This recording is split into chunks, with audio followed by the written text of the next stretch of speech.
আসসালামু আলাইকুম প্রিয় ছাত্রছাত্রীরা, আশা করব তোমরা তোমাদের পরিবার পরিজন নিয়ে ভালো আছো, সুস্থ আছো। তো এখন আমি দশম শ্রেণী বায়োলজি ক্লাস নেব।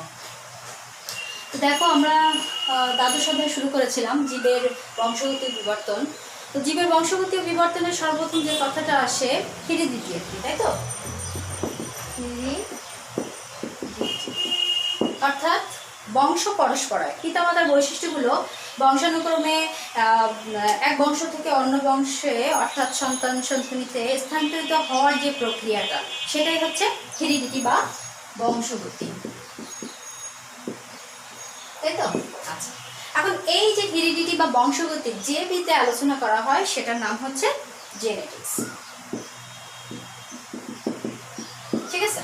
আচ্ছা, এই যে জেনেটিক্স অর্থাৎ হেরিডিটি নিয়ে আলোচনা করা হচ্ছে, এখানে একটা বিশাল বড় জিনিস, তাই তো? কিন্তু সেটার মধ্যে সব থেকে মেইন যে ইম্পর্টেন্ট যে জিনিসটা হচ্ছে সেটা হচ্ছে ডিএনএ। অর্থাৎ ডিএনএটা হচ্ছে এমন একটা জিনিস, আমাদের সেলগুলো, আমরা তো বহুকোষী প্রাণী, তাই তো? বহুকোষী হোক এককোষী প্রাণী যেগুলো আছে তারাও হোক, সব হচ্ছে কিছু কিছু কোষ দিয়ে তৈরি। এখন এই যে কোষ দিয়ে তৈরি, কোষের মধ্যে কি থাকে? নিউক্লিয়াস থাকে। প্রত্যেকটা জীবিত কোষের নিউক্লিয়াস থাকে। নিউক্লিয়াসের মধ্যে কি থাকে? নিউক্লিয়াসের মধ্যে থাকে ক্রোমোজোম। ক্রোমোজোমের মধ্যে একটা নির্দিষ্ট অবস্থানে জিন থাকে, যেটা এই যে চারটি বৈশিষ্ট্যটা বহন করে। এই জিনে একটা নির্দিষ্ট স্থান থাকে লোকাস, যেখানে একটা নির্দিষ্ট চরিত্র বহন করবে, সেই অবস্থানটার নাম হচ্ছে লোকাস। এখন ওই যে জিনটা, জিনের মধ্যে অসংখ্য ডিএনএ দ্বারা তৈরি, সেই ডিএনএটাই আমরা আজকে করব। এটা একটা বিশাল আলোচনা করবো। বিশাল আলোচনা মানে তোমাদের এসএসসি লেভেলে যতটুকু সিলেবাস আছে ঠিক ততটুকু পড়বো, কারণ ডিএনএ কিন্তু অনেক বড় একটা জিনিস এবং অনেক ইনফরমেশন আছে এটাতে। তো ডিএনএ সর্বপ্রথম আমরা যেটা দেখবো যে ডিএনএটার গঠনটা কেমন, একটু নর্মালি গঠনটা দেখবো, আর ডিএনএটা কি কি দ্বারা গঠিত, ডিএনএটার স্ট্রাকচারটা কেমন, ইত্যাদি ইত্যাদি। সর্বপ্রথম ডিএনএ মিনিংসটা কি? ডিএনএ অর্থাৎ ডিটা যদি বাদ দাও তাহলে থাকে এনএ। এনএ অর্থ কি? Nucleic acid. নিউক্লিক অ্যাসিড, আচ্ছা, নিউক্লিক অ্যাসিড। আচ্ছা, ডিটা যদি বাদ দাও তাহলে থাকে এনএ অর্থাৎ নিউক্লিক অ্যাসিড। অর্থাৎ নিউক্লিক অ্যাসিডের মধ্যে এমন কিছু আছে যে নিউক্লিক অ্যাসিড, আমরা নাম শুনেছি নিউক্লিক অ্যাসিড একটা ভালো, এই নিউক্লিক অ্যাসিড সাথে সংযুক্ত হয়ে ডিএনএটা গঠিত। অর্থাৎ নিউক্লিক অ্যাসিড আমাদের জীবদেহে অনেক কিছু নিয়ে গঠিত। অর্থাৎ এই যে নিউক্লিক অ্যাসিডটা আবিষ্কার করেছেন ফ্রেডরিক মিশন, ঠিক আছে? এটা দুই ধরনের। এই নিউক্লিক অ্যাসিডটা, নিউক্লিক অ্যাসিড নিয়ে একটু আলোচনা করি। নিউক্লিক অ্যাসিড হচ্ছে দুই ধরনের, একটা হচ্ছে ডিএনএ, একটা হচ্ছে আরএনএ। এই যে নিউক্লিক অ্যাসিডটা এই জীবদেহের কয়েকটা পদার্থ নিয়ে গঠিত। জীবদেহে, প্রতিটা জীবদেহে তিনটা মেইন জিনিস নিয়ে গঠিত। একটা হচ্ছে তোমার পেন্টের সুগার থাকে, একটা থাকে নাইট্রোজেন বেস থাকে, ফসফেট বা ফসফরিক অ্যাসিড থাকে। কিন্তু নর্মালি নিউক্লিক অ্যাসিডকে দুইটা টাইপসে ভাগ করা হয়, একটা হচ্ছে ডিএনএ আর একটা হচ্ছে আরএনএ। যেটা নিয়ে আমরা আলোচনা করছি ডিএনএ, সেটা হচ্ছে নিউক্লিক অ্যাসিডের একটা পার্ট, অর্থাৎ নিউক্লিক অ্যাসিডের একটা ধরন। আচ্ছা, ডিএনএ তাহলে মিনিংসটা কি হবে? যেহেতু এনএ মানে আমরা জেনে গেছি, না অর্থ হচ্ছে নিউক্লিক অ্যাসিড, তাহলে ডি মানে deoxy, D ribo nucleic acid, deoxy ribo, ঠিক আছে?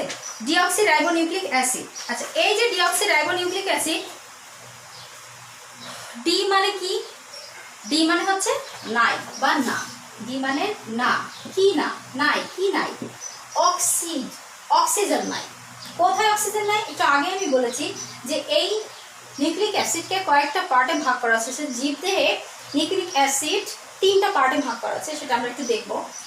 সে যে পার্টে ভাগ করা আছে তার মধ্যে হচ্ছে পেন্টোজ সুগার আছে, যে পেন্টোজ সুগারটা 5 কার্বন বিশিষ্ট। এখন ওই কার্বনের কোনো একটা অংশে অক্সিজেন সংযুক্ত থাকে না, যার কারণে তার নাম হয়েছে ডিঅক্সিরাইবোনিউক্লিক অ্যাসিড। আমরা ডিটেলস পড়বো, জাস্ট একটু এর অ্যাব্রিভিয়েশনটা দেখলাম। আচ্ছা, আর আরএনএ মিনিংস হচ্ছে রাইবোনিউক্লিক অ্যাসিড, আর এনএ হচ্ছে রাইবো নিউক্লিক অ্যাসিড। দুটো ডিফারেন্স আমরা দেখব। তার আগে দেখে নিই যে এই যে নিউক্লিক অ্যাসিডটা, এই নিউক্লিক অ্যাসিডটা জীবের তিনটা বিশেষ পদার্থ নিয়ে গঠিত। অর্থাৎ সেই পদার্থগুলো কি? সেই পদার্থগুলো সর্বপ্রথম তিনটা বেসিক জিনিস, 3 বেসিক টাইপস, বা একবারে লেবেলিং করে দিই সবথেকে ভালো হবে। একটা হচ্ছে পেন্টোজ সুগার, ঠিক আছে, পেন্টোজ সুগার।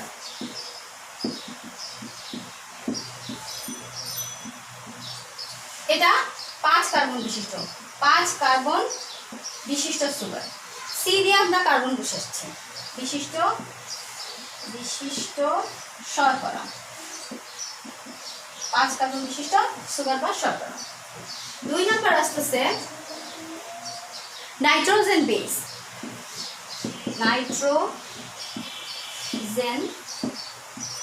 বেস। এই নাইট্রোজেন বেসে আমরা জানি যে থাকে অ্যাডিনিন, গুয়ানিন, থাইমিন, সাইটোসিন, ইউরাসিন, এই নামগুলো আমরা শুনেছি। অ্যাডিনিন শর্ট ফর্ম আমরা দিচ্ছি গুয়ানিন, থাইমিন, সাইটোসিন এবং ইউরাসিন। আচ্ছা, এই নাইট্রোজেন বেসের এই যে অ্যাডিনিন, গুয়ানিন, থাইমিন, সাইটোসিন, ইউরাসিন, এই জিনিসগুলা আবার পিউরিন বেস এবং পাইরিমিডিন বেস আছে। পিউরিন বেস কি? পিউরিন বেস হচ্ছে 2 রিং বিশিষ্ট, অর্থাৎ যে কার্বনের স্ট্রাকচার থাকে ওটা 2 রিং বিশিষ্ট হয়। আর পাইরিমিডিন বেসটা হচ্ছে 1 রিং বিশিষ্ট, যেটা কার্বনের স্ট্রাকচারটা 1 রিং বিশিষ্ট হচ্ছে। আমরা ডিটেলস আলোচনা করবো, জাস্ট একটু ফর্মুলাটা দেখছি। থার্ড হচ্ছে ফসফরিক অ্যাসিড, অ্যাসিড H3PO4 এই ফর্মে থাকে, ঠিক আছে। তাহলে আমরা নিউক্লিক অ্যাসিডের 3টা জিনিস পাচ্ছি। নিউক্লিক অ্যাসিডের 2 ভাগে ভাগ করা হয়েছে, একটা হচ্ছে ডিএনএ আর একটা হচ্ছে আরএনএ। নিউক্লিক অ্যাসিড জীবদেহে 3টা বিশেষ পদার্থ নিয়ে তৈরি, সেটা হচ্ছে পেন্টোজ সুগার, যেটা 5 কার্বন বিশিষ্ট শর্করা। তারপর হচ্ছে নাইট্রোজেন বেস, যেটাতে থাকে অ্যাডেনিন, গুয়ানিন, থাইমিন, সাইটোসিন, ইউরাসিন। আমি এখানে লিখে দিচ্ছি অ্যাডেনিন, নিন, থাইমিন, সাইটোসিন, ইউরাসিন, ঠিক আছে। আর থাকে ফসফরিক অ্যাসিড H3PO4। প্রত্যেকটা ডিটেলস আমরা একটু দেখবো, ডিটেলস মানে ফুল প্রিন্ট না, একটু জাস্ট প্রাইমারি লেভেলে ডিটেলস আমরা দেখবো। আচ্ছা, যেহেতু বোর্ডটা ছোট আমি একটু মুছে দিই, ঠিক আছে।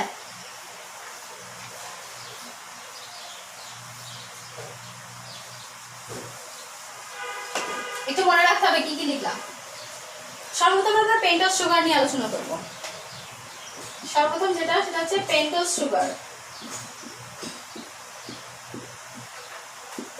পেন্টোজ সুগার নিয়ে আলোচনা করব, যেটা হচ্ছে 5 কার্বন বিশিষ্ট, 5 কার্বন বিশিষ্ট সুগার। আচ্ছা,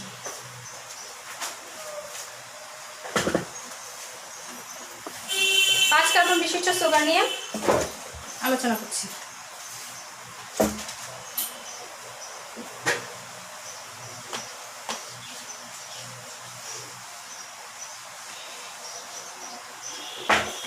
বোর্ড দেখা যাচ্ছে ঠিক মতো? আচ্ছা, এই যে পেন্টোজ সুগারটা, এই পেন্টোজ সুগারটা 5 কার্বন বিশিষ্ট। তাহলে 5টা কার্বন আমরা লিখি, 1 2 3 4 5। 1 2 3 4 5, 5 কার্বন বিশিষ্ট। তাহলে এটা 1 carbon, 2 carbon, 3 carbon, 4 carbon, 5 carbon. আচ্ছা, এটা যদি 1 নম্বর কার্বন হয়, যেহেতু পেন্টোজ সুগারে লাস্টে আমরা CH2OH ফর্মে লিখি, ঠিক আছে, CH2OH ফর্মে লিখি। আর যেহেতু অক্সিজেন আছে সেহেতু 2টা অক্সিজেন ধরতেছে আর একটা হাত দিয়ে হাইড্রোজেন ধরতেছে, বাকি একটা একটা থেকে যাচ্ছে। আমরা জানি যে কার্বনের 4 যোজনী, তাই না? কার্বনের যোজনী 4, সেটা আমরা জানি। আর হাইড্রোজেনের যোজনী 1 এবং অক্সিজেন যোজনী 2। আচ্ছা, এখানে বাকি থাকছে কিছু অংশ। তাহলে এটা যদি 1 নম্বর কার্বন হয়, এটা 2 নম্বর কার্বন, এটা 3 নম্বর, এটা 4 নম্বর, এটা 5 নম্বর কার্বন। এটা 1, এটা 2, এটা 3, 4, এটা 5। CH3 CH2OH, এটা কার্বনের বন্ড। আচ্ছা, এখন দেখো এখানে আমরা কি বলেছি একটু আগে যে ডিঅক্সিরাইবোজ সুগার, ডিঅক্সি তার মানে অক্সিজেন নাই, কোথায় নাই? এখন কোথায় নাই সেটাই হচ্ছে আমাদের দেখার বিষয়। যেহেতু পেন্টোজ সুগার ছিল 5 কার্বন বিশিষ্ট, সবসময় খেয়াল রাখবো যে পেন্টোজ সুগারের পরে পেন্টোজ সুগারের প্রথমে যে কার্বনটা থাকবে সেই কার্বনের সাথে কিন্তু অক্সিজেন অ্যাড থাকবে। এখন প্রথম কার্বনের সাথে দ্বিতীয় কার্বন যে ফাঁকা অংশগুলো থাকে, এটা তো 4টা যোজনী কমপ্লিট হয়ে গিয়েছে, এর যোজনী আরো 2টা থাকে। একটা দিয়ে অক্সিজেন ধরবে, হাইড্রোজেন ধরবে, একটা দিয়ে হাইড্রোক্সাইড গ্রুপ ধরবে, একটা দিয়ে হাইড্রোক্সাইড গ্রুপ ধরবে, আর একটা দিয়ে হাইড্রোজেন গ্রুপ ধরবে। ঠিক আছে, এভাবে চলতে থাকবে, হাইড্রোজেন হাইড্রোক্সাইড গ্রুপ এভাবে চলতে থাকবে। এবার এটা একটা ফর্মুলা হলো, এটার নাম কি দিব? তখন আমরা দেখো এখানে কিন্তু হাইড্রোজেন আছে, প্রত্যেকটা হাইড্রোজেন অক্সিজেন আছে, হাইড্রোজেন অক্সিজেন আছে, প্রত্যেকটা কার্বনের সাথে হাইড্রোজেন অক্সিজেন আছে। সো এটার নাম হচ্ছে রাইবোজ সুগার। Ribose sugar. এখন এটা দেখার বিষয়, যেহেতু দুটো আমরা পাশাপাশি লিখছি, ডিফারেন্সটা কোথায়? রাইবোজ সুগার এবং ডিঅক্সিরাইবোজ সুগার, যেহেতু নিউক্লিক অ্যাসিডকে দুটো ভাগে ভাগ করা হয়েছে, একটা রাইবোজ আর একটা হচ্ছে ডিঅক্সিরাইবোজ, অর্থাৎ এনএ আর হচ্ছে ডিএনএ। তো ডিএনএ আর এন এর মধ্যে যেহেতু দুইটাই তোমার 5 কার্বন বিশিষ্ট শর্করা, তো পেন্টোজ সুগার যখন হবে তখন এটা তো এটা ফর্মলি পান, তো রাইবোজ সুগার হলো। যখন ডিঅক্সিরাইবোজ বলছে তখন বলছে অক্সিজেন নাই, ডি মানে নাই, তাহলে কি হবে? এটা একটা হাইড্রোজেন বললো সেকেন্ড গ্রুপে, থার্ড গ্রুপে হাইড্রোক্সাইড, হাইড্রোজেন, হাইড্রোজেন, হাইড্রোক্সাইড। দেখো সেকেন্ড যে কার্বনটা আছে এখানে কিন্তু only hydrogen, not hydroxide group. এটাই হচ্ছে ডিফারেন্স ডিঅক্সিরাইবোজ সুগার এবং রাইবোজ সুগারে। তাহলে এটার নাম হয়ে গেল ডিঅক্সিরাইবোজ সুগার। ঠিক আছে, ডিঅক্সিরাইবোজ সুগার। তাহলে রাইবোজ সুগার আর তোমার ডিঅক্সিরাইবোজ সুগারের মধ্যে ডিফারেন্সটা এটাই যে ডিঅক্সিরাইবোজ সুগারে কি আছে? 5 কার্বন বিশিষ্ট শর্করা আছে দুটোতেই, কিন্তু রাইবোজ সুগার এবং ডিঅক্সিরাইবোজ সুগারের সেকেন্ড যে কার্বন থাকে, রাইবোজ সুগারের সেকেন্ড কার্বনেও তোমার হাইড্রোক্সাইড গ্রুপ থাকে, কিন্তু ডিঅক্সিরাইবোজ সুগারের সেকেন্ড কার্বনে ওনলি হাইড্রোজেন গ্রুপ থাকবে, কোনো হাইড্রোক্সাইড গ্রুপ থাকবে না, অর্থাৎ অক্সিজেন থাকবে না। তার মানে ডি মানে আমাদের না, বায়োলজি যেখানে ডি আসবে সেখানে না, কি না? অক্সিজেন নাই। ঠিক আছে, এটা কিন্তু খুব ইম্পর্টেন্ট একটা জিনিস, রাইবোজ সুগার এবং ডিঅক্সিরাইবোজ সুগারের যে ডিফারেন্সটা সেটা। এখন এটা আমরা গাঠনিক সংকেত লিখলাম, কিন্তু এটা একটু সরল টাইপের লিখেছি, বা কিন্তু আমাদের লাগবে হচ্ছে সার্কেল টাইপের, অর্থাৎ ডিএনএটা সার্কেল টাইপের হয়। সার্কেল টাইপের যদি আমরা লিখতে চাই, একটা আমরা মুছে দিই, সাইডে একটু জায়গা থাকবে। এটা যদি আমরা রাইবোজ সুগার ধরি, তো ডিঅক্সিরাইবোজ ধরি, যেহেতু আমাদের রাইবোজ সুগার লাগছে না, ডিএনএ করতে গেলে আমাদের ডিঅক্সিরাইবোজ সুগার লাগছে, সেহেতু আমরা ডিঅক্সিরাইবোজ সুগারটা রেখে দিলাম। এটাকে যদি আমরা সার্কেলিং ফর্মে করি তাহলে কেমন হবে? এটা অক্সিজেন, এটা একটা কার্বন, এটা একটা কার্বন, কার্বন, কার্বন, এটা একটা কার্বন। তাহলে যেহেতু 1 নাম্বার কার্বনের সাথে অক্সিজেন, তাহলে এটা হচ্ছে 1 নাম্বার, এটা 2, এটা 3, এটা 4, এটা 5 নাম্বার কার্বন। ঠিক আছে, আচ্ছা যদি এমন হয় তো কার্বনের এখানে অক্সিজেনের আরো কিছু হাত থেকে যায়, এটা একটা থেকে গেল, তাই তো? যদি অংশটা থেকে যায় তাহলে কি হবে? আর একটা অংশ বাদ পড়ে যাচ্ছে, একটা হাইড্রোজেন থাকতেছে, একটা হাইড্রোজেন, একটা হাইড্রোজেন, একটা হাইড্রোজেন, একটা হাইড্রোক্সাইড গ্রুপ, একটা হাইড্রোজেন, একটা হাইড্রোক্সাইড গ্রুপ, এখানে আছে CH2OH, তাই না? এটা 5 কার্বন ছিল, 5 ছিল কি? CH2OH। এটা দেখো ঠিক 1 2 3 4 5, ঠিক 1 2 3 4 5, ঠিক এটা হচ্ছে circling form, cycle, cycle form. ঠিক আছে, এটাও ডিঅক্সিরাইবোনিউক্লিক অ্যাসিড, এটাও ডিঅক্সিরাইবোনিউক্লিক অ্যাসিড, ডিঅক্সিরাইবোনিউক্লিক অ্যাসিড বা ডিঅক্সিরাইবোজ সুগার হলো, ribose sugar, sorry deoxyribose sugar, acid হয়নি এখনো, ডিঅক্সিরাইবোজ সুগার। আচ্ছা, এরপর আমরা পেন্টোজ সুগারটা বুঝে ফেললাম, এরপর আমরা আসতেছি নাইট্রোজেন বেস। পেন্টোজ সুগারে ডিঅক্সিরাইবোজ সুগার এবং রাইবোজ সুগারটা আমরা মোটামুটি কমপ্লিট করলাম। এরপর আসছে সেকেন্ড যেটা ছিল নিউক্লিক অ্যাসিডের, সেটা হচ্ছে পেন্টোজ সুগার, পেন্টোজ সুগার না সরি, হচ্ছে নিউক্লিক অ্যাসিড। এটা একটু মনে রাখতে হবে, এই সার্কেলিং ফর্মটা, সার্কেলিং ফর্ম থেকেই কিন্তু আমাদের হচ্ছে ডিএনএটা তৈরি করতে হবে। ডিএনএ এর যে বন্ডিংটা, সেই বন্ডিংটা তৈরি করতে হবে। আমরা জানি যে তোমার হচ্ছে কি হয়, ডিএনএটা দ্বিসূত্রক বিন্যাস ঘোরানো সিঁড়ির মতো, তাই তো? দ্বিসূত্রক বিন্যাস ঘোরানো সিঁড়ির মতো হয়। এখন যখন দ্বিসূত্রক বিন্যাস ঘোরানো সিঁড়ির মতো, তারপরে ওর ভিতরে কিছু ম্যাটেরিয়ালস থাকবে, যে ম্যাটেরিয়ালসগুলোর মধ্যে সর্বপ্রথম থাকে রাইবোজ সুগার, যে রাইবোজ সুগারটা আমরা এইমাত্র আলোচনা করলাম। এরপরে আসতেছে নাইট্রোজেন বেস, সেকেন্ড আসতেছে নাইট্রোজেন বেস। নাইট্রোজেন বেসের মধ্যে থাকে অ্যাডিনিন, গুয়ানিন, থাইমিন, সাইটোসিন আর ইউরাসিন। আচ্ছা, এই যে অ্যাডিনিন,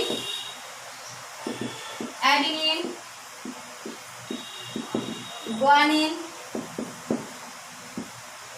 থাইমিন, সাইটোসিন, ইউরাসিন যে আরএনএ তে থাকে, সো আরএনএ নিয়ে আমরা আলোচনা করছি না, আমরা ডিএনএ নিয়ে আলোচনা করছি। অ্যাডিনিন, গুয়ানিন, থাইমিন আর সাইটোসিন। আচ্ছা, এই যে অ্যাডিনিন, গুয়ানিন, থাইমিন আর সাইটোসিন, এটা কি নাইট্রোজেন বেস, তাই তো? নাইট্রোজেন বেস অর্থাৎ ক্ষারক। এই যে নাইট্রোজেন বেসের অ্যাডিনিন আর গুয়ানিন হচ্ছে 2 রিং বিশিষ্ট, তার নাম হয়েছে পিউরিন। পিউরিন 2 রিং বিশিষ্ট। রিংটা কেমন থাকে? বেনজিনের মতো, তাই না? এরকম 2 রিং বিশিষ্ট থাকে। আর থাইমিন আর সাইটোসিন হচ্ছে পাইরিমিডিন বেস। থাইমিন, সাইটোসিন এবং ইউরাসিল তিনটাই পাইরিমিডিন বেস। পাইরিমিডিন বেস এটা হচ্ছে 1 রিং বিশিষ্ট, 1 রিং বিশিষ্ট হয়। তার মানে আলটিমেটলি আমরা লিখতে পারি পিউরিনটা হচ্ছে 2 রিং বিশিষ্ট, 2 রিং, আর পাইরিমিডিন হচ্ছে 1 রিং। এখানে কিন্তু ইউরাসিলও আছে, ইউরাসিলটাও অ্যাড করতে হবে, 3টা। অর্থাৎ অ্যাডিনিন আর গুয়ানিনকে পিউরিন বলা হয় যেহেতু এটা 2 রিং বিশিষ্ট, আর থাইমিন, সাইটোসিন, ইউরাসিলকে পাইরিমিডিন বলা হয় যেহেতু এটা 1 রিং বিশিষ্ট। তাহলে আমরা 2টা জিনিস পেয়ে গেলাম, একটা হচ্ছে নাইট্রোজেন বেস পেয়েছি, নাইট্রোজেন বেসের যে অংশগুলো সেটা পেলাম ডিএনএ গঠন করতে যে জিনিসগুলো দরকার হয়। তারপরে আমরা পেয়েছি হচ্ছে পেন্টোজ সুগার পেয়েছি। আরেকটা জিনিস আমাদের দরকার আছে, ফসফরিক অ্যাসিড। আচ্ছা, তাহলে নাইট্রোজেন বেস হলো এবং হচ্ছে phosphoric acid. 3rd number phosphoric acid. Nucleic অ্যাসিডের আরেকটা অংশ বাকি থাকে, সেটা হচ্ছে ফসফরিক অ্যাসিডটা দেখব।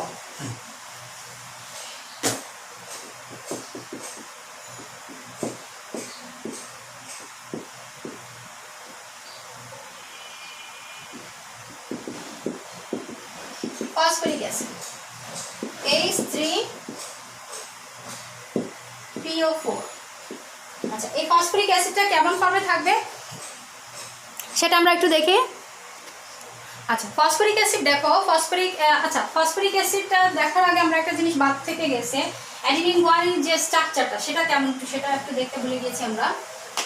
দেখতে কেমন হবে? অ্যাডিনিন, গুয়ানিন, থাইমিন আর সাইটোসিন। আচ্ছা, অ্যাডিনিনটা দেখতে কেমন হবে? অ্যাডিনিনটা দেখতে হবে এরকম, আর গুয়ানিনটা দেখতে হবে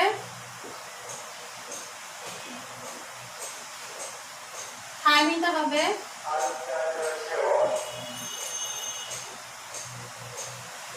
সাইটোসিনটা হবে এমন। অর্থাৎ এরা একটা বেস, নাইট্রোজেন বেস, কোনটা কোনটার সাথে অ্যাটাচ হবে সেটা আমরা জানি যে ডিএনএতে অ্যাটাচ থাকে। এটা লক অ্যান্ড কি এর মতো, অর্থাৎ তোমার তালা যেমন ঠিক চাবিটা তেমন না হলে কিন্তু অ্যাটাচটা হয় না। অ্যাডিনিনটা কার সাথে মিলবে দেখো? থাইমিনের সাথে, অর্থাৎ ঠিক এভাবে অ্যাটাচটা হবে। আচ্ছা, অ্যাডিনিন এটা হচ্ছে থাইমিন, আর গুয়ানিনটা সাইটোসিনের সাথে যাচ্ছে। গুয়ানিনটা সাইটোসিনের সাথে যাচ্ছে, এই গুয়ানিনটা সাইটোসিনের সাথে। আচ্ছা, অ্যাডিনিন থাইমিনের সাথে এই যে অ্যাটাচড হচ্ছে, কি দ্বারা অ্যাটাচড হচ্ছে? হাইড্রোজেন বন্ড দ্বারা অ্যাটাচড হচ্ছে। এখন এই হাইড্রোজেন বন্ড অ্যাডিনিনের সাথে থাইমিন ডাবল বন্ড দিয়ে অ্যাটাচড হবে, আর সাইটোসিনের সাথে গুয়ানিন ট্রিপল বন্ড দিয়ে অ্যাটাচড হবে। এই বন্ডটার নাম হচ্ছে হাইড্রোজেন বন্ড। ঠিক আছে, তাহলে অ্যাডিনিন থাইমিনের সাথে ডাবল বন্ড, বা থাইমিন অ্যাডিনিনের সাথে ডাবল বন্ড, গুয়ানিন সাইটোসিনের সাথে ট্রিপল বন্ড, সাইটোসিন গুয়ানিনের সাথে ট্রিপল বন্ডে অ্যাটাচড হবে। এরপরে আমরা নেক্সটে থার্ডে কি ছিল আমাদের ফসফরিক অ্যাসিডে আছে। আচ্ছা এটা একটা স্ক্রিনশট দাও এবং এটা দরকার আমাদের।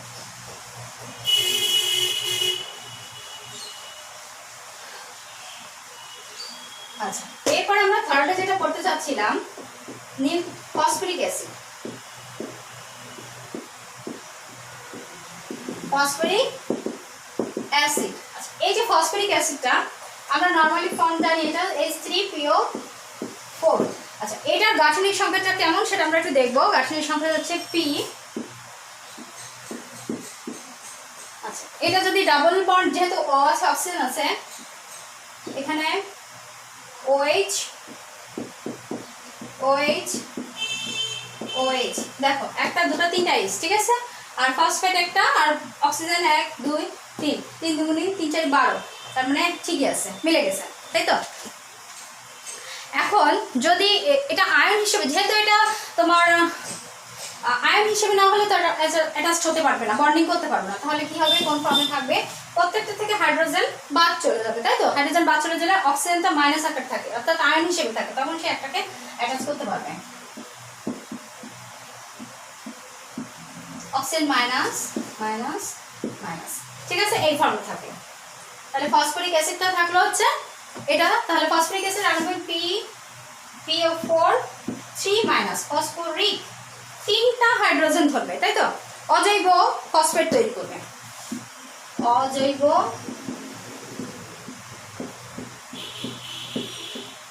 অজৈব ফসফেট তৈরি করবে, ঠিক আছে। এই ফসফরিক অ্যাসিডটা অজৈব ফসফেট তৈরি করে তোমার অন্যগুলোর সাথে অ্যাটাচ হবে। তো আমরা যে তিনটা দেখেছিলাম এটা একটু মুছে দিই, তারপর আবার আলোচনা করছি।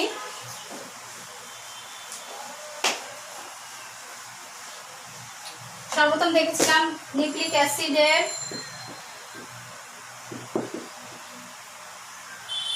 নাইট্রোজেন বেস, সরি প্রথমে দেখেছিলাম হচ্ছে পেন্টোজ সুগার, তারপরে ছিল হচ্ছে নাইট্রোজেন বেস, থার্ডটা ছিল হচ্ছে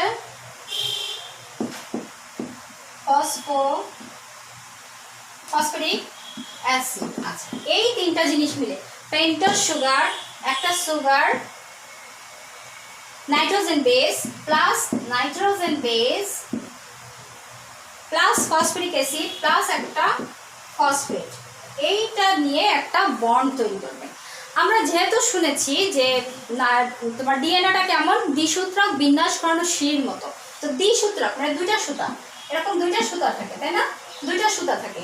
তো একটা সুতার কন্টেন্ট থাকবে এমন, নাইট্রোজেন বেস থাকবে, সুগার থাকবে, নাইট্রোজেন বেস আর সুগার মিলে গঠিত হবে, তারপরে ফসফেট হলে একটা বন্ড তৈরি করবে।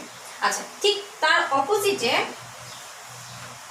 ফসফেট সুগার নাইট্রোজেন বেস, ঠিক তার অপোজিটে ফসফেট সুগার নাইট্রোজেন বেস, এটা মিলে একটা বন্ড তৈরি করবে, ঠিক আছে। এটাই হচ্ছে ডিএনএ স্ট্রাকচার তৈরি হবে। এবার আমরা নর্মালি ডিএনএ স্ট্রাকচারে যাই। মোটামুটি ভিতরে যে জিনিসগুলো সেগুলো আমরা গাঠনিক সংকেত মোটামুটি জেনে ফেলেছি এবং কিভাবে কোনটা ডিটেলস কি মোটামুটি জেনেছি। এবার আমরা গাঠনিক সংকেতে যাচ্ছি। ডিএনএটা মেইন জিনিসটা কি সেটা আমরা যাচ্ছি। তাহলে ডিএনএ গঠন,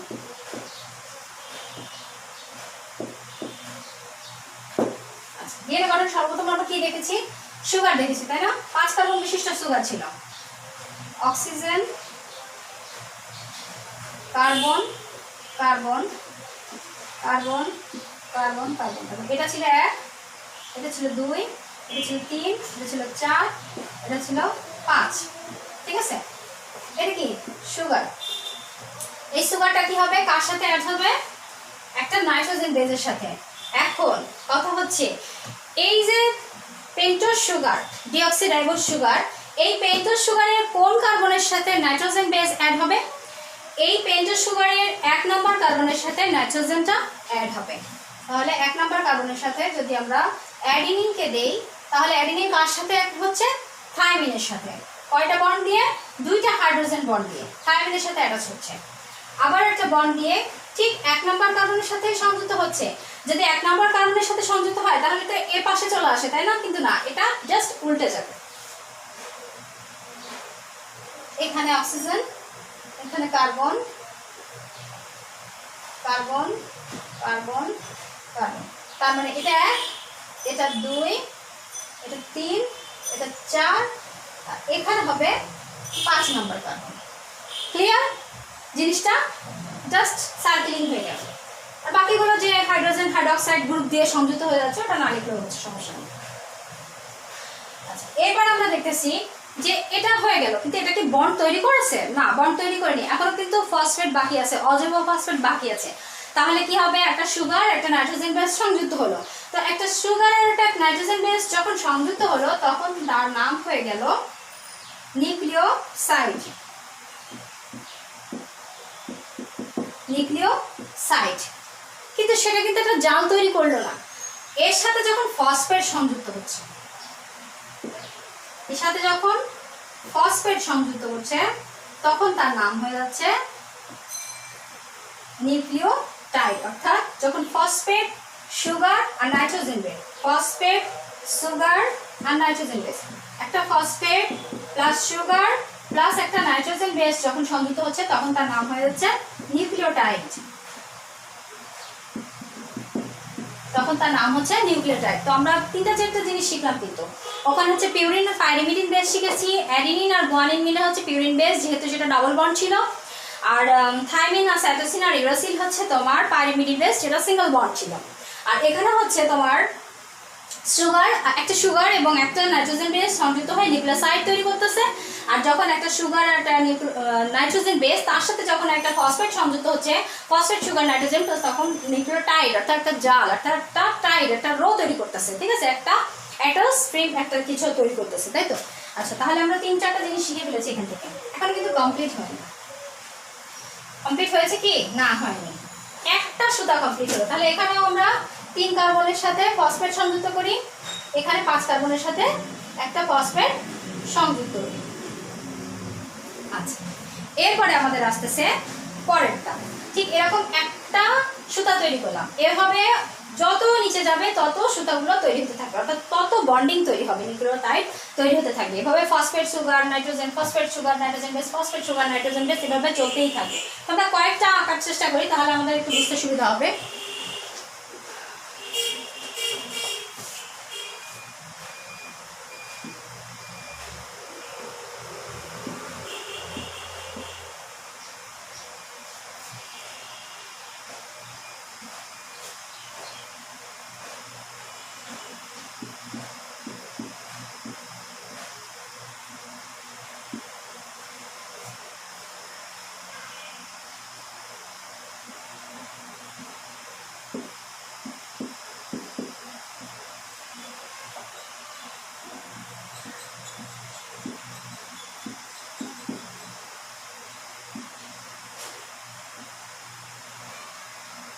আচ্ছা, এটা 1 নাম্বার, এটা 2, এটা 3, এটা 4, এটা 5।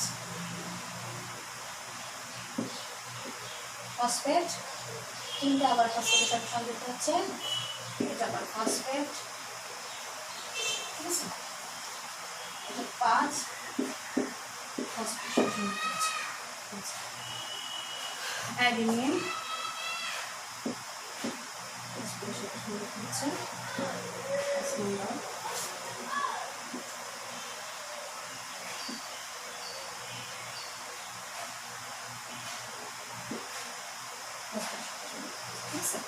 এটা সুগার, এটা সুগার, এটা সুগার, এটা সুগার, কার্বন। আচ্ছা, এখানে দেখো, তাহলে এখানে অ্যাডিনিন, গুয়ানিন, এখানে থাইমিন নেই, অ্যাডিনিন আর সাইটোসিন দিয়েছি, আর গুয়ানিন আর সাইটোসিন নেই, আর এখানে থাইমিন আর অ্যাডিনিন নেই। আচ্ছা, এখন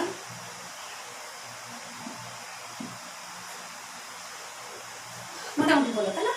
আচ্ছা, এবার যে জিনিসটা দেখবো আমরা সেটা হচ্ছে, এখানে আমরা সর্বপ্রথম যেটা বলেছিলাম যে সার্কেলিংটা হবে ডিঅক্সি রাইবোজ সুগারের, সেটা 1 নম্বর কার্বনের সাথে তোমার নাইট্রোজেন বেস সংযুক্ত থাকবে। এখানেও কিন্তু 1 নম্বর কার্বনের সাথে সংযুক্ত হয়েছে। তো যখন 1 নম্বর কার্বনের সাথে ফার্স্ট বাম পাশ দিয়ে আমরা চিন্তা করি, যখন 1 নম্বর কার্বনের সাথে নাইট্রোজেন বেস সংযুক্ত হয়েছে, তাহলে এটা 1, এটা 2 নম্বর কার্বন, এটা 3 নম্বর কার্বন, এটা 4 নম্বর কার্বন, এটা 5 নম্বর কার্বনের সাথে সংযুক্ত হয়েছে ফসফেট। তখন ফসফেটের এই অংশটার নাম হবে 5 ইঞ্চ। আবার যখন এটা 1 2 3 নম্বর কার্বনের সাথে সংযুক্ত হয়েছে, দেখেন 3 নম্বর কার্বন, এটা 1 এটা 2 3 4 5, 3 নম্বর কার্বনের সাথে সংযুক্ত হয়েছে, এটা 1 এটা 2 3 এটা 4 এটা 5, তাহলে এটা 3 নম্বর কার্বনের সাথে ফসফেট সংযুক্ত হয়েছে, তখন তার নাম হবে 3 যখন 5 নম্বর কার্বনের সাথে ফসফেট সংযুক্ত হবে তখন তার নাম হবে 5 যখন 3 নম্বর কার্বনের সাথে সংযুক্ত হবে কার্বনের সাথে ফসফেট সংযুক্ত হবে তখন তার নাম হবে 3। আর ঠিক অপোজিটে দেখো, এখানে হচ্ছে 1 2 3 নম্বর কার্বনের সাথে ফসফেট সংযুক্ত হয়েছে তখন তার নাম হয়েছে 3। আবার যখন 3 4 5 নম্বর কার্বনের সাথে ফসফেট সংযুক্ত হয়েছে তখন তার নাম হয়েছে 5 ইঞ্চ। আচ্ছা, এই 5 ইঞ্চ এবং 3 ইঞ্চ আমাদের একটু কনফিউশন ছিল যে 5 ইঞ্চ এবং 3 ইঞ্চটা কি। এখন আমরা ক্লিয়ারলি বুঝতে পারলাম যে 5 ইঞ্চ এবং 3 ইঞ্চটা কি। আসলে যখন ফসফেট 5 নম্বর কার্বনের সাথে ফসফেট সংযুক্ত হয় তখন সে যে রোটা থাকে সেটা থাকে 5 ইঞ্চ, আর যখন 3 নম্বর কার্বনের সাথে ফসফেট সংযুক্ত হবে তখন সেটা 3। যেহেতু তোমার ডিএনএটা ডাবল হেলিক্স, তাই না? ডাবল হেলিক্স তার মানে ঘোরানো সিঁড়ির মতো। সর্বপ্রথম কি ছিল? এটা হচ্ছে দ্বিসূত্রক বিন্যাস ঘোরানো সিঁড়ির মতো ছিল। সিঁড়ির প্রতিটি সুতায় কি কি আছে? রাইবোজ সুগার আছে, ফসফরিক অ্যাসিড আছে, তারপর হচ্ছে নাইট্রোজেন বেজ আছে। এখন এই যে নাইট্রোজেন বেস, অ্যাডিনিন আর গুয়ানিনকে বলা হয় পিউরিন বেস, থাইমিন সাইটোসিন ইউরাসিলকে বলা হয় পাইরিমিডিন বেস। যেহেতু 1 রিং বিশিষ্ট আর অ্যাডিনিন গুয়ানিন হচ্ছে 2 রিং বিশিষ্ট, আর পিউরিন বেস বলা হয়, এবং থাইমিন সাইটোসিন আর ইউরাসিল হচ্ছে 1 রিং বিশিষ্ট, এর জন্য পাইরিমিডিন বেস বলা হয়। এই যে পেন্টোজ সুগারের সাথে একটি নাইট্রোজেন বেস সংযুক্ত হলে তাকে কি বলা হবে? নিউক্লিওসাইড। এবং যখন পেন্টোজ সুগার এবং একটা নাইট্রোজেন বেস এবং যখন ফসফেট সংযুক্ত হবে তখন তাকে বলা হবে নিউক্লিওটাইড। আচ্ছা, বেস সুগার ফসফেট তিনটা মিলে হচ্ছে নিউক্লিওটাইড হয়ে যাবে। এরপরে দেখো, সিঁড়ির 2 দিকের ফ্রেম তৈরি হয় সুগার ও ফসফেটের পর্যায়ক্রমিক সেই সংযুক্তির মাধ্যমে। সেই সংযুক্তিটা কেমন হয়? একটা ফসফেট সুগার বেস, আবার এখানে হচ্ছে ফসফেট সুগার বেস, ঠিক একটার সাথে একটা আলটিমেটলি সংযুক্ত করে তৈরি হচ্ছে। দুটি বেসের কি কি বন্ড দিয়ে সংযুক্ত হবে? প্রথমে বলেছিলাম যে দুইটি বেস পরস্পর হাইড্রোজেন বন্ড দিয়ে সংযুক্ত হবে। এটা হচ্ছে হাইড্রোজেন বন্ড। দুইটি বেস হচ্ছে হাইড্রোজেন বন্ড দিয়ে সংযুক্ত থাকবে। প্রতিটি সিঁড়ির এই যে হাইড্রোজেন বন্ড দিয়ে সংযুক্ত থাকবে এবং সিঁড়ির বাইরের দিকে থাকবে ফসফেট। দেখো দুই পাশে আছে ফসফেট, তারপর আছে সুগার, তারপর আছে নাইট্রোজেন বেস। অর্থাৎ নাইট্রোজেন বেসটা থাকবে মিডলে এবং নাইট্রোজেন বেসের 2 সাইডে থাকবে সুগার। একদিকে থাকবে হচ্ছে পেন্টোজ, 2 দিকেই পেন্টোজ সুগার থাকবে। একটা থাকবে 5 ইন্ডের দিকে, আরটা থাকবে 3 ইন্ডের দিকে, ঠিক আছে? অর্থাৎ একটা কার্বনের অংশ থাকবে 5 কার্বনের দিকে, আরটা হচ্ছে 3 কার্বনের দিকে। আচ্ছা, এরপর কি থাকবে? তারপরে থাকবে হচ্ছে ফসফেট। 2 দিকেই দেখো ফসফেট আছে। এটাই হচ্ছে মূলত গাঠনিক চিত্র। আচ্ছা, আর কি কি জিনিস বাকি আছে?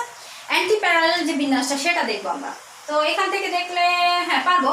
যেহেতু 5 ইন থেকে 3 ইন এবং 3 ইন থেকে 5 ইনটে গিয়েছে, বিন্যাসটা ঠিক কেমন? এভাবে গিয়েছে। অর্থাৎ এটা 5, এটা 3 চলে আসলো, এটা হচ্ছে 3 ইন, এটা হচ্ছে 5 ইন্টে চলে আসলো।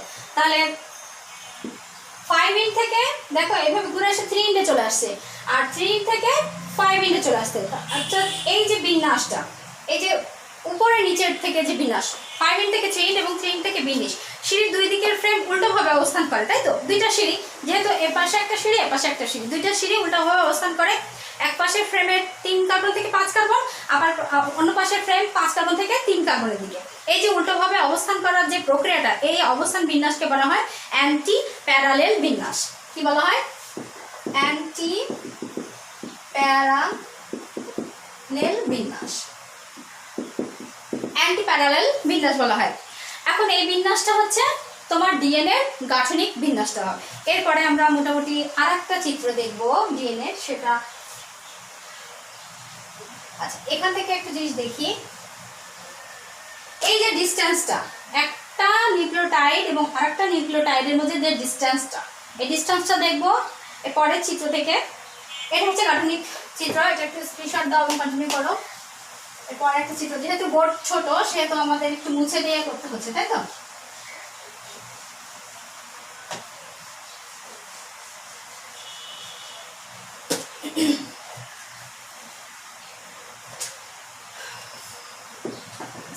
আকৃতি তৈরি করবো আমরা।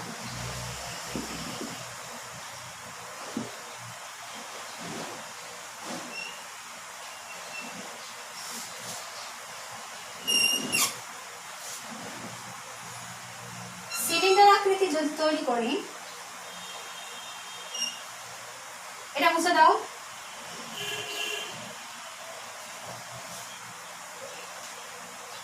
এটা হচ্ছে ডিএনএ এর আরেকটা গঠন। আচ্ছা, যেহেতু দ্বিসূত্রক সেহেতু দুইটা সুতা, একটা 5 ইন্ট আর একটা 3 ইন্ট।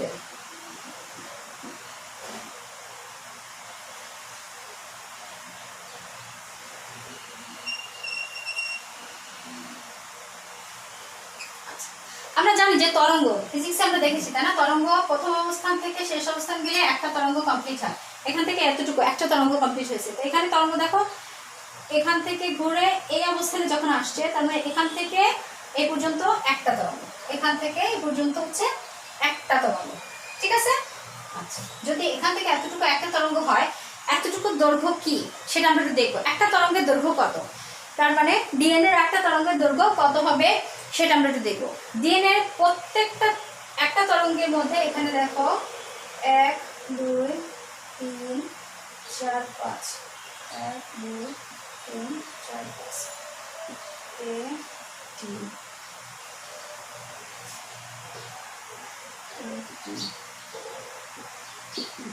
C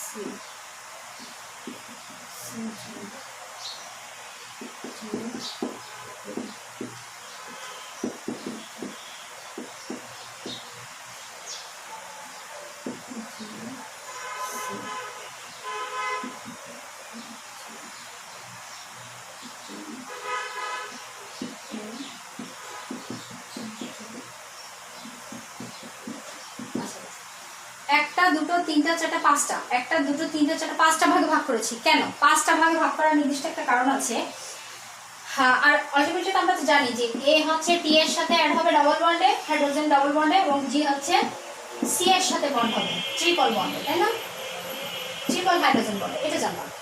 তো এই যে ডিএনএটা এক ফ্রেমের গুয়ানিনের সাথে অপর ফ্রেমের সাইটোসিন এবং এক ফ্রেমের থায়ামিনের সাথে অপর ফ্রেমের গুয়ানিন হাইড্রোজেন বন্ড দিয়ে সংযুক্ত হচ্ছে, ঠিক আছে। এই যে সিঁড়িটা তৈরি করলাম প্রকৃতপক্ষে একটা ডবল হেলিক্স, তাই তো। প্রতিটি ঘূর্ণনে অর্থাৎ প্রত্যেকটা ঘূর্ণনে 34 অ্যারমস্ট্রং দূরত্ব বিশিষ্ট। এর দূরত্ব কত, এতটুকু দূরত্ব হচ্ছে 34 অ্যারমস্ট্রং, 34 অ্যারমস্ট্রং। আচ্ছা, 1 অ্যারমস্ট্রং সমান 10 to the power 1 angstrom is equal to 10 to the power -10 metre, ঠিক আছে। তাহলে 1 অ্যারমস্ট্রং কি একটা একক, যেমন মিলিমিটার, সেন্টিমিটার, ডেসিমিটার একক হয়, তারপর লিটার, সেন্টিগ্রাম একক থাকে, ঠিক অ্যারমস্ট্রং হচ্ছে ডিএনএ পরিমাপ করার এককটা হচ্ছে angstrom. 1 angstrom is equal to 10 to the power -10 metre. আচ্ছা, এই একটা ঘূর্ণনে অর্থাৎ একটা প্রতিটি সিঁড়ির যে ঘূর্ণনটা, প্রত্যেকটা ঘূর্ণনে 34 অ্যারমস্ট্রং বিশিষ্ট দূরত্ব, এবং এই যে 34 অ্যারমস্ট্রং বিশিষ্ট দূরত্ব থাকে, এই দূরত্বের মধ্যে 10টা মনোনিউক্লিওটাইড থাকে। মনোনিউক্লিওটাইড কি, এক একটা টাইড আমরা দেখেছিলাম যে নাইট্রোজেন বেস থাকে, একটা সুগার থাকে, আর হচ্ছে ফসফেট থাকে, সেখানে নিউক্লিওটাইড হয়েছে। যখনই ডাবল হয়ে যাচ্ছে অর্থাৎ দুইটা রিং হয়ে যাচ্ছে, যখন একটা phosphate plus sugar plus nitrogen base, আবার একটা nitrogen base plus sugar plus phosphate একটা রো তৈরি করো, তখন সেটাকে বলা হয় মনোনিউক্লিওটাইড, মনোনিউক্লিওটাইড, ঠিক আছে। এখন এখান থেকে এতটুকু অর্থাৎ একটা সার্কেলিং এ কয়টা মনোনিউক্লিওটাইড থাকে, 10টা মনোনিউক্লিওটাইড থাকে, 10টা মনোনিউক্লিওটাইড থাকে, 10টা মনোনিউক্লিওটাইড থাকে। যদি 10টা মনোনিউক্লিওটাইড থাকে তাহলে তার দৈর্ঘ্য কত হবে, একটা দৈর্ঘ্য কত হবে 3.4 অ্যারমস্ট্রং, প্রতিটা দৈর্ঘ্য থাকবে 3.4 অ্যারমস্ট্রং। তাহলে 10টা একটা সিঁড়ির প্রত্যেকটা ঘূর্ণনে দৈর্ঘ্য হচ্ছে 34 অ্যারমস্ট্রং, এবং 1 অ্যারমস্ট্রং সমান 10 টু দি পাওয়ার -10 মিটার, এবং প্রত্যেকটা ঘূর্ণনে 10টা মনোনিউক্লিওটাইড থাকবে। 10টা মনোনিউক্লিওটাইডের প্রত্যেকটা মনোনিউক্লিওটাইডের দৈর্ঘ্য থাকবে 3.4 অ্যারমস্ট্রং। আচ্ছা, 3.4 অ্যারমস্ট্রং থাকে। আচ্ছা, এই 3.4 অ্যারমস্ট্রং কি, এই যে গ্যাপিংটা, একটা মনোনিউক্লিওটাইড থেকে আরেকটা মনোনিউক্লিওটাইডের যে গ্যাপিংটা, এবং এটা দৈর্ঘ্য ব্যাস কত, এখান থেকে এতটুকু যে দুইটা দুইটা রো তোমার অ্যাটাচ করেছে, অর্থাৎ সার্কেলিং করতেছে, অ্যান্টি প্যারালাল বিন্যাস তৈরি করতেছে। এর মধ্যে যে দৈর্ঘ্যটা সেটা 20 অ্যাংস্ট্রম, অর্থাৎ 20 অ্যাংস্ট্রম। তাহলে প্রত্যেকটা ডিস্টেন্স হচ্ছে একটা মনোনিউক্লিওটাইড থেকে আরেকটা মনোনিউক্লিওটাইডের দৈর্ঘ্য হচ্ছে 3.4 অ্যাংস্ট্রম এবং তাদের ব্যাস হচ্ছে 20 অ্যাংস্ট্রম। মোটামুটি এটুকু ইনফরমেশন হলে আমাদের আপাতত হচ্ছে। আচ্ছা, এই যে ডিএনএটা আমরা এতক্ষণ আলোচনা করলাম, এই ডিএনএটা কে তৈরি করেছেন, অর্থাৎ ডিএনএটা আবিষ্কার করেছেন? অনেক ইতিহাস আছে এখানে। তার মধ্যে সর্বপ্রথম এই যে স্ট্রাকচারটা, একটু আগে আমরা যে স্ট্রাকচারটা তৈরি করলাম সেই স্ট্রাকচারটা এবং এই স্ট্রাকচারটা ওয়াটসন এবং ক্রিক সর্বপ্রথম 1953 সালে এটা আবিষ্কার করেন, ঠিক আছে? এবং এর ডিটেলস তো আরও আছে, অনেক আগে থেকে এটা নিয়ে গবেষণা করা হচ্ছে, বিজ্ঞানীরা এটা নিয়ে গবেষণা করছে এবং এটা নিয়ে অনেক ধরনের ইনফরমেশান আছে। যাই হোক, এটা আমরা শেষে আরেকটু শেষ ফিনিশিং যেটা বলি, এই যে অ্যান্টি প্যারালাল বিন্যাসটা এক ফ্রেমের সাথে আর এক ফ্রেম সংযুক্ত হচ্ছে, মনোনিউক্লিওটাইডের দৈর্ঘ্য জানলাম, প্রত্যেকটা মনোনিউক্লিওটাইডের ডিস্টেন্স জানলাম মোটামুটি। আচ্ছা, এটা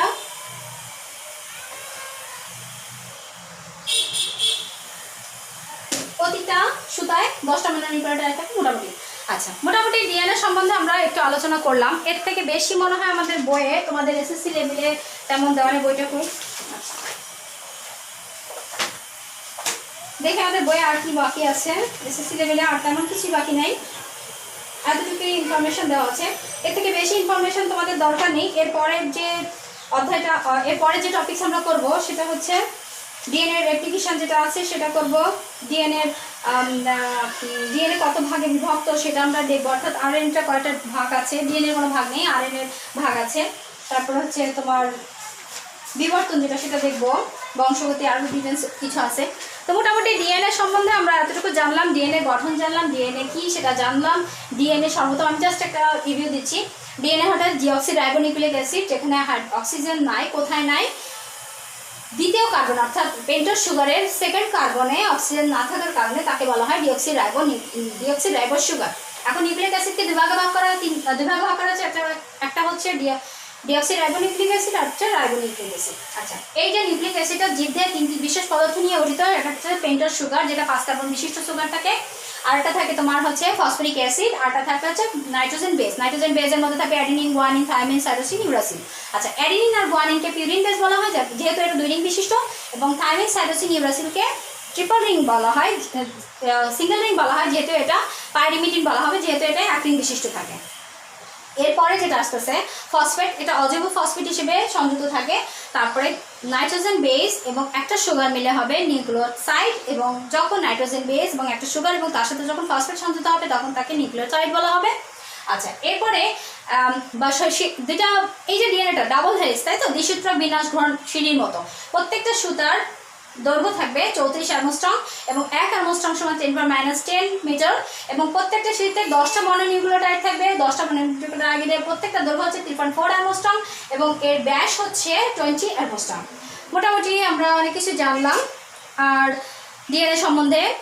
তো আরও অনেক কিছু আছে যেটা তোমরা হায়ার এডুকেশনে জানবে। তো তোমাদের এসএসসি লেভেলে এতটুকুই জানলেই এনাফ। আর আমি চেষ্টা করেছি অনেক ইজিলি তোমাদের বোঝানোর জন্য, অনেক ইজিলি করে দেওয়ার জন্য। আমার মনে হয় তোমরা পারবে ইনশাল্লাহ। তো একটু বারে বারে বাসায় প্র্যাকটিস করলে এবং ভিডিওটা যদি বারবার দেখো ইনশাল্লাহ তোমাদের জন্য অনেকটা ক্লিয়ার হবে। তো নেক্সট ক্লাসে আমরা এর পরের স্টেপ আলোচনা করবো। তো সবাই ভালো থাকো, সুস্থ থাকো, আল্লাহ হাফিজ।